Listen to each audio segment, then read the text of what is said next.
When my husband and I first got married, I had moved in with him and his family into their two-story house in a gated community.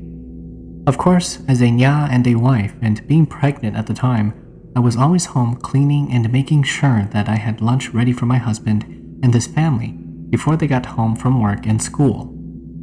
That being said, I was always home alone in that house. It was just something about that house that always gave me the chills, even when I first walked into that house.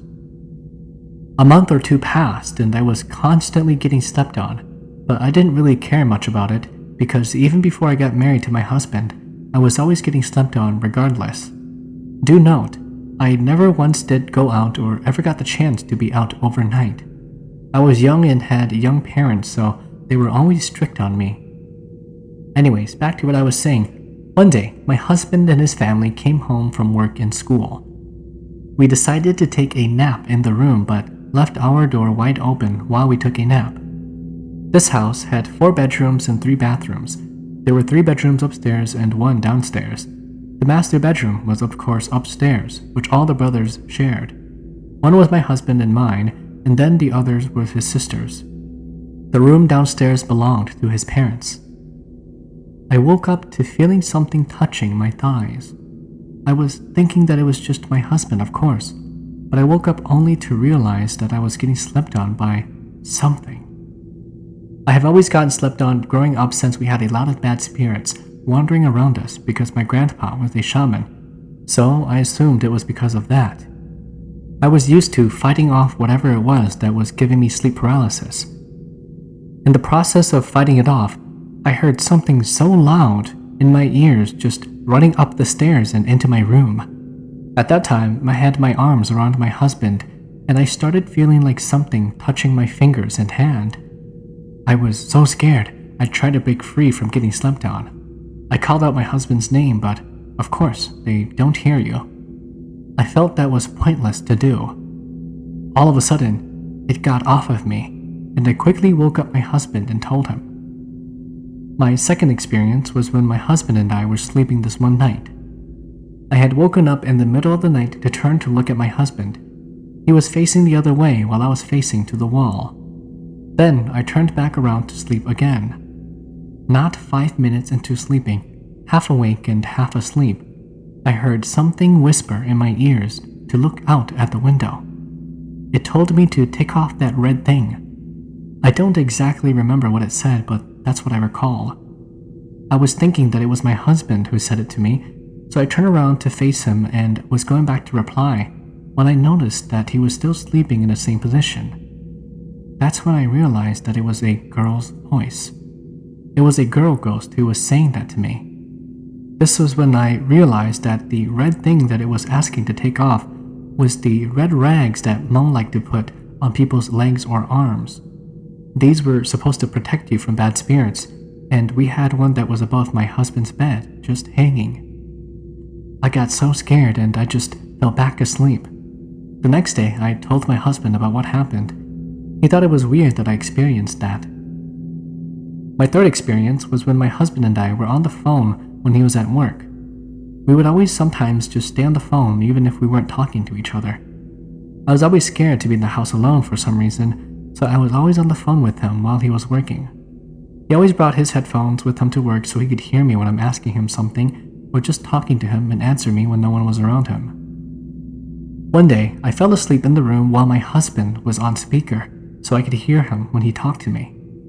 When I was asleep, I heard 3 knocks at my bedroom door. I thought that perhaps my mother-in-law had come home from work, so I was going to get up and open the door for her. But then I realized I was getting slept on again. I could still hear my husband on the phone still working and talking to his coworker. In my head, I was thinking, why did the knock stop? Usually, my mother-in-law would call out for me if she was knocking and I didn't go open the door for her. But this time, it was just silent after those 3 knocks. I thought to myself, while I was getting sleep paralysis, that I have to get up and try to fight it off of me so I could see what my mother-in-law wanted. All of a sudden, whatever it was lifted off of me, and I quickly got up and was going to open my bedroom door when it finally hit me that what if it wasn't her who was knocking? What if it was something else? How come she didn't call out for me after she knocked on my bedroom door? I was so confused and my heart dropped at the same time. I was afraid. I just backed away from the door and ran back to my bed. I hung up my phone and called my husband over and over again until he picked up, but there was no answer, so I texted him about what happened. Scared, I stayed in my room until my husband was off of work and everyone came home. My fourth experience was when I was sitting on my bed just doing homework and eating chips at the same time. When I finished eating, I went to the bathroom to wash my hands. Our bathroom was connected to his sister's room as well. This was when I heard pages flipping in my book from my bedroom. They were flipping as if someone was going through the pages in my book, but I thought that perhaps it was just the wind blowing into my room, so I didn't pay much attention to it until I went back to the room a few seconds later. I realized that the window wasn't even open. That day wasn't windy at all. Of course, I didn't want to freak myself out, so I just brushed it off like it was nothing. The fifth experience was after a few months had already passed, probably after I already had my son as well. My niece was sleeping downstairs in my in-laws' room. I got up to go and check on her and then went back to my room to take care of my son. I left my door open a little bit in case that she woke up.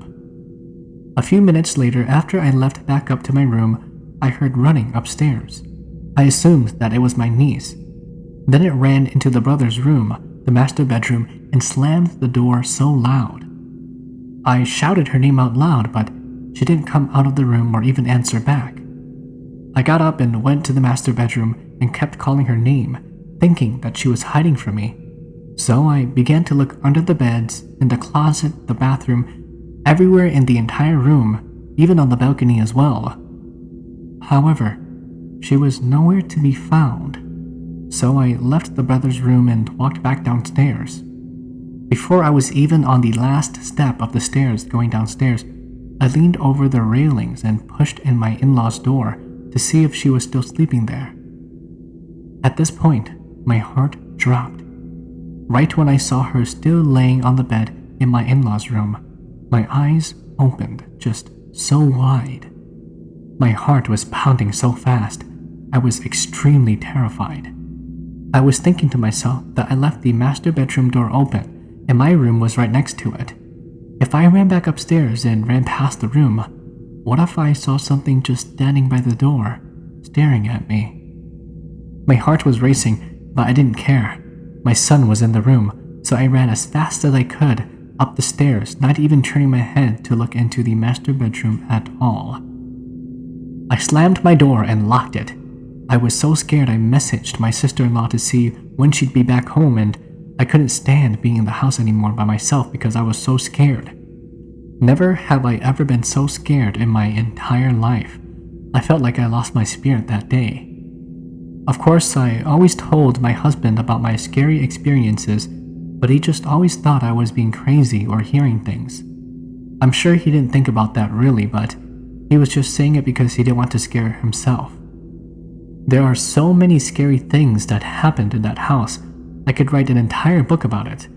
There were days when I would have these bad vibes when cooking before my husband and the family got home. I always had that feeling like someone was watching me or standing in the other room. My husband's niece would say that she saw this girl in a white dress at the end of her bed or at the corner of the bedroom just staring at her when she was sleeping. One time, my sister-in-law told me that she saw this girl's hand just sticking out, holding the doorknob, and it had red nails. My husband would just say that I was hearing things, until one time he was home alone on the weekend.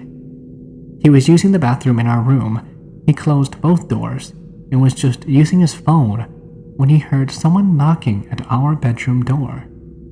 He stopped what he was doing to listen to it carefully. The knocking began for another few seconds and then it stopped. He got out of the bathroom and opened the door and started yelling out, cursing at it to get out. He told whatever it was that it wasn't welcome here. It couldn't have been our family because everybody was camping that whole weekend. It wasn't until Sunday around noon when we arrived.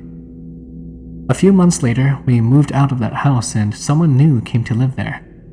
My in-laws told us that when they went to go talk with the people who moved in there, they told my in-laws that their son slept in the same room my husband and I used to sleep in. He had been experiencing many scary things as well. All I know is that I'm glad that we moved out. When I think back to it, it scares me even more because I couldn't believe I was always home alone with whatever it was. How did I even make it out alive? All I know is that I'm very glad that we got out. It is a true definition of a haunted house, especially when it was a Hmong family who lived there before my husband's family moved into it. Not to mention, I remember my in-laws would tell me that when they first moved there, they found clothes and pots and pans left inside the house, which my in-laws threw out. The owner even came back to ask them how it was living in the house. They asked if anything weird was going on, which my in-laws told them no, but really things were happening in that house. It was just never good to talk about it inside of it. I still wonder about what happened to that house. When they first moved in, there was yellow tape still hanging from the wooden fence. But we'll truly never know what happened in that haunted house. Interested in sharing your stories? Submit them to HmongChronicles@gmail.com or in the description below. Here is the next story. Thank you. My boyfriend and I were not getting along so well, and there was no explanation to why and how things changed in my mind.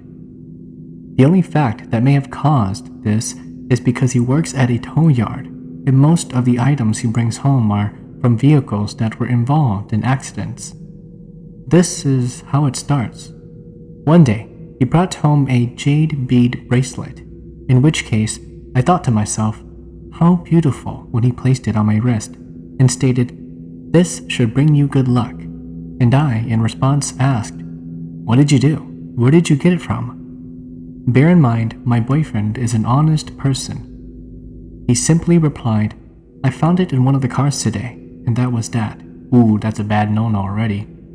Every day, I wore that bracelet, and yes, it has brought me a lot of luck. Higher pay with little hours, but it also caused friction between the two of us. He felt as though I loved that bracelet more than life itself, and I felt as though that wasn't true. But I just couldn't stop admiring it.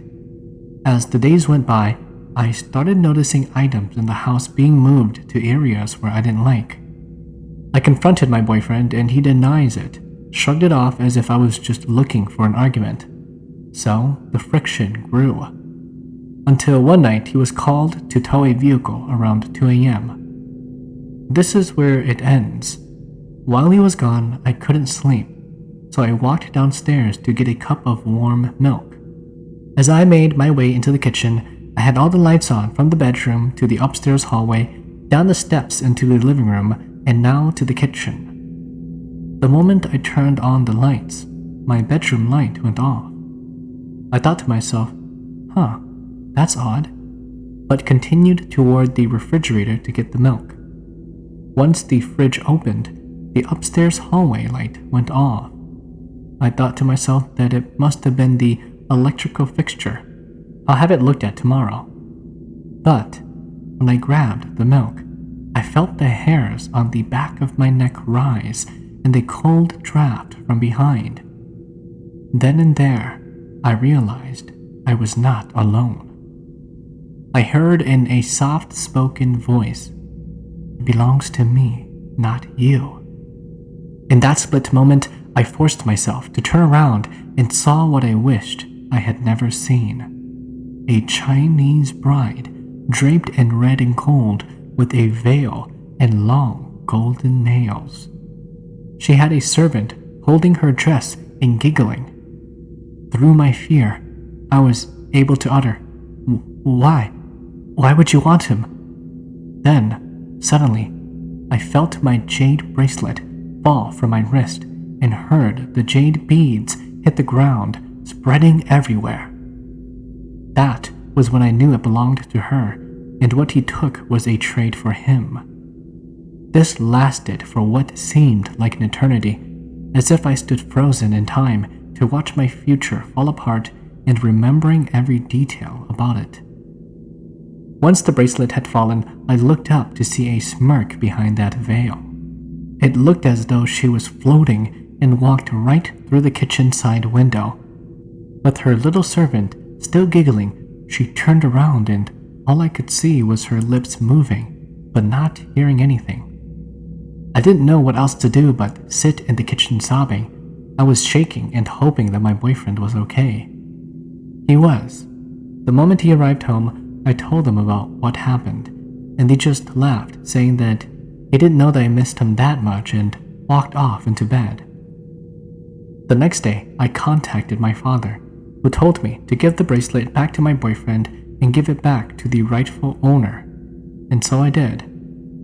My boyfriend was upset at first, until he found out from work that the parents of the young girl who was engaged at the time of her death came looking for her bracelet, the one her fiancé had given to her as a promise to be with her forever.